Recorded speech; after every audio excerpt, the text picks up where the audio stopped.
Hello everyone, how are you all? I hope you all are safe and doing good. Your families are also safe. My name is Swati Solanki and I welcome to Shri Vinayak Convent High Secondary School Daloda. WhatsApp our online classes. Today we will discuss about permanent tissue. Previous lecture we will study about meristematic tissue. Students आपको पता है two types of tissue होते हैं, plant tissue and animal tissue. Plant tissue को भी हमने two types में divide किया था, मेरिस्टेमेटिक टिश्यू और परमानेंट टिश्यू। मेरिस्टेमेटिक टिश्यू को हमने डीपली स्टडी किया था, उनके तीनों टाइप्स को भी हमने क्लियर किया था। आज हम लोग परमानेंट टिश्यू के बारे में स्टडी करेंगे। परमानेंट टिश्यू क्या होते हैं, ये किससे मिलकर कंपोज होते हैं? ये उन सेल से मिलकर कंपोज होते हैं जो अपनी कैपेबिलिटी को, डिवाइड होने की कैपेबिलिटी को लॉस्ट कर देती है। उनमें डिवाइड होने की कैपेबिलिटी नहीं होती है और उनका जो शेप है, साइज है और जो थिकनेस होती है, ठीक है, वो कैसी होती है? डिफिनाइट होती है, फिक्स होती है। ये लिविंग और नॉन लिविंग, डेड में और लिविंग दोनों में प्रेजेंट होते हैं परमानेंट टिश्यू। ओके बेटा, परमानेंट टिश्यू को भी हम टू टाइप में डिवाइड करते हैं। फर्स्ट होता है सिंपल परमानेंट टिश्यू, सेकंड होता है complex permanent tissue. But simple permanent tissue को भी टू पार्ट में डिवाइड किया गया है, प्रोटेक्टिव टिश्यू और सपोर्टिंग टिश्यू। आपको कोई कंफ्यूजन तो नहीं है ना? प्लांट टिश्यू को हमने टू पार्ट में डिवाइड किया है, मेरिस्टेमेटिक टिश्यू और परमानेंट टिश्यू में। मेरिस्टेमेटिक टिश्यू वाला पार्ट हमने कंप्लीट कर लिया था, परमानेंट टिश्यू वाला पार्ट आज हम कंप्लीट करेंगे। हमने बताया है कि परमानेंट टिश्यू वो टिश्यू होते हैं जिनकी सेल, जिनमें डिवाइड होने की कैपेबिलिटी लॉस्ट हो जाती है, उनका शेप, साइज और थिकनेस क्या होती है? डिफिनाइट हो जाती, फिक्स हो जाती है। ये डेड और लिविंग दोनों सेल में प्रेजेंट होते हैं। अब परमानेंट टिश्यू को हमने टू टाइप में डिवाइड किया, सिंपल और कॉम्प्लेक्स।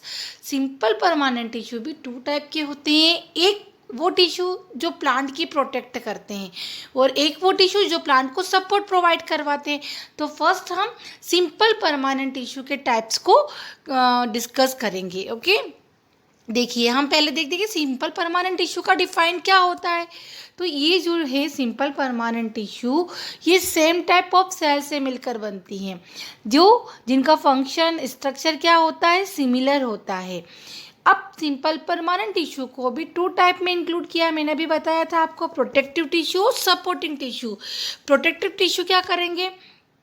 ये प्रोटेक्ट करेंगे और सपोर्टिंग टिश्यू क्या करेंगे? प्लांट्स को सपोर्ट प्रोवाइड करवाएंगे।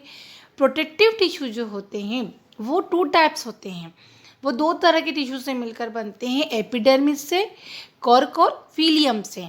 और सपोर्टिंग टिश्यू जो होते हैं बेटा, वो पेरेन्काइमा, कोलेनकाइमा और स्क्लेरेन्काइमा टिश्यू से मिलकर बने होते हैं। अब हम लोग प्रोटेक्टिव टिश्यू के बारे में स्टडी करते हैं कि प्रोटेक्टिव टिश्यू क्या होता है। प्रोटेक्टिव टिश्यू क्या है बेटा? एपिडर्मिस, क्रोक या फिलियम। ठीक है, क्रोक या फिलियम में फर्स्ट आता है एपिडर्मिस। एपिडर्मिस क्या होती है? ये आउटर मोस्ट सिंगल लेयर होती है प्लांट ऑर्गन की, जैसे लीव है, उनकी पत्तियां हैं, फ्लावर है, रूट्स है, तो उसकी जो आउटर मोस्ट लेयर होती है उसे हम एपिडर्मिस कहते हैं। और ये किससे कवर होती है? क्यूटाइल से। क्यूटाइल क्या होता है? Waterproof layer. आपने देखा है ना, लीव्स पे कभी पानी नहीं ठहरता है, पानी ऑलवेज क्या हो जाता है, उससे फिसल जाता है, उस पर टिकता नहीं है इतना। क्यों? क्योंकि उस पर एक लेयर होती है जिसे क्यूटाइल कहते हैं ना, क्यूटाइल से वो कवर होता है, वाटरप्रूफ लेयर होती है ये। अब एपिडर्मिस के बारे में क्लियर हो गया कि सिंगल लेयर होती है, सिंगल सेल लेयर होती है, प्लांट ऑर्गन प्रेजेंट होती है। देन स्टोमेटा भी क्या होता है? एपिडर्मिस में स्मॉल पोर्स होते हैं, छोटे छोटे से छेद होते हैं उसकी सरफेस पर, जिनको हम स्टोमेटा कहते हैं। और ये स्टोमेटा जो होते हैं ये टू किडनी शेप सेल से इनक्लोज्ड होते हैं, घिरे हुए होते हैं, जिन्हें हम गार्ड सेल कहते हैं। देखिए नेक्स्ट स्लाइड में हम इसके स्ट्रक्चर को भी और फंक्शन को भी डिस्कस करेंगे। देखिए आप पे डायग्राम में देखिए, ये लीव है, लीव की जो सरफेस है उसमें एपिडर्मिस, ये वाला जो पोर्शन है आपको एपिडर्मिस भी दिख रहा होगा, आपको स्टोमेटा और गार्ड सेल का डायग्राम भी क्लियर दिख रहा होगा। ओके बेटा, अब हम देखते हैं कि एपिडर्मिस का क्या फंक्शन है। तो एपिडर्मिस क्या करती है? ये प्लांट की प्रोटेक्ट करती है, डिसेक्शन में और इन्फेक्शन में। डिसेक्शन का मतलब सूखने और किसी इन्फेक्शन से उसकी प्रोटेक्ट करती है। जो क्यूटाइल कट होती है उसमें वो क्या करती है, रेट ऑफ ट्रांसपिरेशन और इवापोरेशन से भी प्लांट की क्या करेगी, प्रोटेक्ट करेगी। स्ट्रोमेटा जो होते हैं उसके अंदर वो गैसेस का एक्सचेंज करते हैं। किस प्रोसेस के जब फोटोसिंथेसिस की प्रोसेस होती है ना, तो स्ट्रोमेटा गैसेस का एक्सचेंज करते हैं। आपको पता है वो CO2 को इनटेक करते हैं और O2 को आउटटेक करते हैं। और स्ट्रोमेटा जो होते हैं वो ट्रांसपीरेशन में भी हेल्प करते हैं। इस तरह से किसका फंक्शन कंप्लीट हुआ, एपिडर्मिस का। ओके, एपिडर्मिस किसका पार्ट आ रहा है, क्रोक और फीलियम का आ रहा है ना। क्रोक एपिडर्मिस उसका पार्ट आ रहा है, फर्स्ट वाला पार्ट। अब प्रोटेक्टिव टिश्यू में सेकेंड पार्ट होता है क्रोक और फीलियम। ये क्रोक जो होता है ना बेटा, आपको डायग्राम देख के समझ में आ गया होगा कि ये डेड सेल होती है, थिक वॉल, इसकी जो वॉल होती है ना मोटी होती है और इसमें कोई इंट्रासेल्यूलर स्पेस नहीं होता है। इंट्रासेल्यूलर स्पेस का मतलब है पेड़ों की जो छाल होती है ना, बोलते हम छाल, मोटा दाना जो छाल वाला पोर्शन होता है उससे हम क्रोक या फीलियम कहते हैं।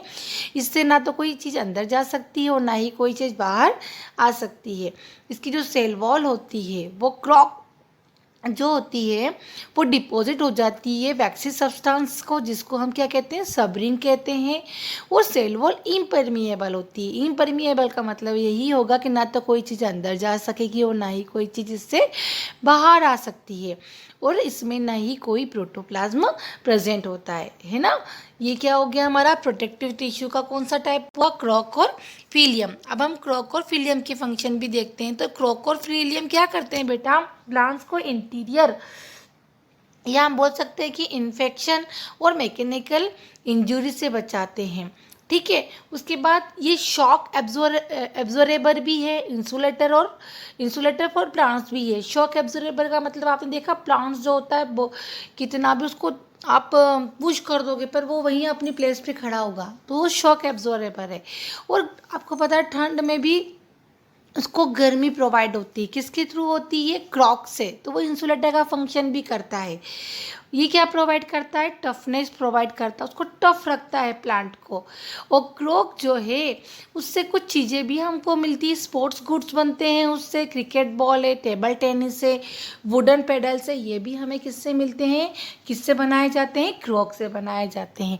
इस तरह से हमने परमानेंट टिश्यू का, सिंपल परमानेंट टिश्यू के फर्स्ट पार्ट को कंप्लीट किया है। कौन सा पार्ट बेटा, प्रोटेक्टिव पार्ट है ना। प्रोटेक्टिव पार्ट क्या कर रहा है, प्लांट की प्रोटेक्ट कर रहा है। अब आता है सिंपल परमानेंट टिश्यू का सेकेंड पार्ट, सपोर्टिंग टिश्यू जिसको हम कहते हैं। ये क्या करते हैं, ये इनका फंक्शन होता है कि ये प्लांट को सपोर्ट प्रोवाइड करवाते हैं। ये भी कितने टाइप के होते हैं, मैंने बताया था आपको 3 टाइप के, पेरेन्काइमा, कोलेन्काइमा और स्क्लेरेन्काइमा। 1 बाय 1 हम इनके स्ट्रक्चर को और इनके फंक्शन को भी डिस्कस करेंगे। ओके, अब पेरेन्काइमा जो होता है इसकी जो वॉल होती है वो थिन वॉल होती है, 3 वॉल सेल होती है। इनकी सेल पतली होती है और किससे कंपोज होती है, लिविंग सेल से। इनका शेप ओवल और स्पेरिकल भी हो सकता है। इनके बीच में सेंट्रल वैक्यूल्स होते हैं। वैक्यूल्स का मतलब जो स्पेस आपको दिख रहा है ना वो होते हैं। ये पत्तियों में, पीथ ऑफ स्टेम में और रूट्स में प्रेजेंट होते हैं। कौन सा सेल, पेरेन्काइमा सेल। ठीक है, अब इसका क्या फंक्शन होता है, इसमें क्या होता है कि इसके जो वैक्यूल्स होते हैं, बड़े बड़े वैक्यूल्स होते हैं, वो फूड का स्टोरेज करते हैं और ये टर्जिटी प्रोवाइड करवाते हैं सेल को, फोटोसिंथेसिस में उसकी हेल्प करते हैं। और अगर कोई बाउंड हो गया है उसको रिपेयर करेंगे और न्यू ग्रोथ करेंगे। बॉयंसी कंट्रोल इन एक्वाटिक प्लांट, और एक्वाटिक प्लांट की बॉयंसी को भी ये कंट्रोल करते हैं। ये किसका फंक्शन हुआ, पेरेन्काइमा टिश्यू का। सेकेंड आता है बेटा सपोर्टिंग टिश्यू, कोलेन्काइमा। ये क्या होते हैं, ये फीलर टिश्यू होते हैं। फीलर टिश्यू का मतलब ये फील करते हैं सॉफ्ट पार्ट ऑफ प्लांट के सॉफ्ट पार्ट को, है ना। हमने उसमें पहले बताया था कि उसमें क्या होते हैं, वैक्यूल्स होते हैं, वो खाली प्लेस होता है। लेकिन ये क्या करते हैं कोलेन्काइमा कि ये फीलर टिश्यू के फॉर्म में होते हैं, पार्ट्स ऑफ सॉफ्ट होते हैं इसके प्लांट में। ये कहाँ प्रेजेंट होते हैं, कॉर्टेक्स में, पिथ प्राइमरी स्टेम में एंड रूट्स में। पिथ प्राइमरी स्टेम जो नया स्टेम बनता है, नई रूट्स बनती है, वहाँ पर कोलेनकाइमा टिश्यू प्रेजेंट होते हैं। किसके यहाँ होते हैं? ये एपिडर्मिस के बिलो प्रेजेंट होते हैं। ये लिविंग भी होते हैं, जो इनकी सेल होती है वो लिविंग होती है। और ये जो इनके कॉर्नर्स होते हैं, है ना, वो कैसे होते हैं? थिक एंड होते हैं, जो ये अपने कॉर्नर्स को थिक कर देती है, मोटा बना देती है। अब इसका फंक्शन क्या है? ये भी क्या करते हैं? प्लांट के जो पार्ट्स हैं उनको फ्लेक्सिबिलिटी प्रोवाइड करवाते हैं और मैकेनिकल सपोर्ट प्रोवाइड करवाते हैं, और जो भी फिलिंग, जो भी वैकेंट प्लेस होता है उसको ये फिल करते हैं। ठीक है। अब थर्ड आता है इसका स्क्लेरेनकाइमा। ये भी सपोर्टिंग टिश्यू का लास्ट पार्ट है। स्क्लेरेनकाइमा जो होते हैं ये स्ट्रेंथ प्रोवाइड करवाते हैं, स्ट्रेंथिंग टिश्यू से मिलकर बने होते हैं, और इनकी जो सेल वॉल होती है वो बहुत एक्सट्रीमली थिक होती है, मोटी होती है, और वो किससे बनी होती है? लिग्निन से। जैसे सीमेंट टाइप एक सीमेंट होता है कि नहीं होता है, इस टाइप से लिग्निन होता है, जो बहुत थिक, बहुत मोटी सेल वॉल को बनाती है, और ये डेड सेल होती है। ठीक है। ये कहाँ प्रेजेंट होगी? स्टेम में होती है, और around vascular bundle. Vascular bundle बेटा जाइलम और फ्लोएम आते हैं, जो उनके चारों ओर प्रेजेंट होती है। In the veins of leaves. Veins आपको पता है, लीव्स में आप मोटी लाइन देखते हो ना बीच में, जिससे बहुत सारी लाइनिंग अराइज होती है, उसे वेन्स कहते हैं। और and hard covering seed and nuts. Seed and nuts में हार्ड कवरिंग भी स्क्लेरेनकाइमा का बना होता है। आप लोगों ने नट्स देखा है, बादाम देखा है ना, बादाम का जो आउटर कवर होता है कितना हार्ड होता है, वो भी स्क्लेरेनकाइमा का बना होता है। देन कोकोनट में जो उसका आउटर कवर होता है वो भी स्क्लेरेनकाइमा का बना होता है। इस तरह से ये क्या करती है? कवरिंग शीट बनाती है ना, नट्स का और फ्रूट्स का। अब इसका फंक्शन क्या है? ये क्या प्रोवाइड करती है? स्ट्रेंथ प्रोवाइड करती है प्लांट पार्ट को। ओके, क्लियर हुआ आपको? ये सपोर्टिंग टिश्यू भी, ये कौन सा पार्ट कंप्लीट हुआ हमारा? परमानेंट टिश्यू का सिंपल पार्ट कंप्लीट किया है हमने। सिंपल का परमानेंट टिश्यू को भी 2 पार्ट में डिवाइड किया था हमने, प्रोटेक्टिव और सपोर्टिंग। अब एक परमानेंट टिश्यू का ही सेकेंड टाइप आता है कॉम्प्लेक्स परमानेंट टिश्यू। जो कॉम्प्लेक्स परमानेंट टिश्यू है बेटा, ये एक या उससे ज़्यादा सेल से मिलकर बनते हैं, एक साथ मिलकर ये वर्क करते हैं, है ना, एक यूनिट के फॉर्म में ये वर्क करते हैं। इनका फंक्शन जो होता है, ये कंडक्टिंग करते हैं। वेस्कुलर टिश्यू कंडक्टिंग और vascular tissue means, vascular tissue मैंने आपको बताया था कि जाइलम और फ्लोएम वाटर और मिनरल को ट्रांसपोर्ट करने का काम जो टिश्यू करते हैं उन्हें हम वेस्कुलर टिश्यू कहते हैं। तो जो कॉम्प्लेक्स परमानेंट टिश्यू है, ये ऑर्गेनिक मटेरियल, वाटर, मिनरल, है ना, उनको ट्रांसपोर्ट करते हैं, अप एंड डाउन करते हैं प्लांट्स में, उनको ऊपर से नीचे ले जाने का, नीचे से ऊपर ले जाने का फंक्शन जो होता है वो कॉम्प्लेक्स परमानेंट टिश्यू का होता है। सिंपल परमानेंट टिश्यू प्रोटेक्ट करेगा, सपोर्ट प्रोवाइड करवाएगा। अब प्लांट को लिविंग रहना है, उसको फूड चाहिए, वाटर चाहिए, तो ये फंक्शन किसका होता है? कॉम्प्लेक्स परमानेंट टिश्यू का। कॉम्प्लेक्स परमानेंट टिश्यू भी 2 टाइप के होते हैं। फर्स्ट होता है जाइलम, सेकेंड होता है फ्लोएम। ठीक है। अब हम लोग फर्स्ट जाइलम के बारे में स्टडी करते हैं कि जो जाइलम होता है ये वैस्कुलर टिश्यू होता है प्लांट्स में, और ये वाटर में जो डिसॉल्व न्यूट्रिएंट्स होते हैं उनको रूट से लेकर अपवर्ड की तरफ जाता है। कहाँ से लेता है? रूट से लेता है, और रूट से लेकर इसका जो डायरेक्शन होता है वो यूनिडायरेक्शन होता है। ये नीचे से लेकर, रूट से लेकर वाटर और मिनरल को वो प्लांट्स के अपवर्ड पार्ट तक देता है। जाइलम भी 4 टाइप्स ऑफ सेल से मिलकर बनता है, ट्रेकिट्स, वेसल्स, जाइलम पेरेन्काइमा और जाइलम स्क्लेरेन्काइमा। इतना क्लियर हुआ आपको? अब सेकेंड कॉम्प्लेक्स परमानेंट टिश्यू होता है फ्लोएम। ठीक है। फ्लोएम जो होता है ये भी वेस्कुलर टिश्यू होता है प्लांट्स में, लेकिन ये क्या कंडक्ट करता है? शुगर और अदर मेटाबॉलिक प्रोडक्ट को अपवर्ड एंड डाउनवर्ड और फ्रॉम द लीव्स। ये लीव्स से क्या करेगा? आपको पता है लीव्स फोटोसिंथेसिस की प्रोसेस के थ्रू फूड बनाती हैं। तो जो फ्लोएम है ये लीव्स से शुगर और मेटाबॉलिक प्रोडक्ट को लेकर दोनों डायरेक्शन में, अपवर्ड डायरेक्शन में और डाउनवर्ड डायरेक्शन में भी प्लांट्स को प्रोवाइड करवाता है। ठीक है। ये भी 4 टाइप ऑफ सेल से मिलकर बनता है, sieve tube, companion cell, phloem fibres और फ्लोएम पेरेन्काइमा।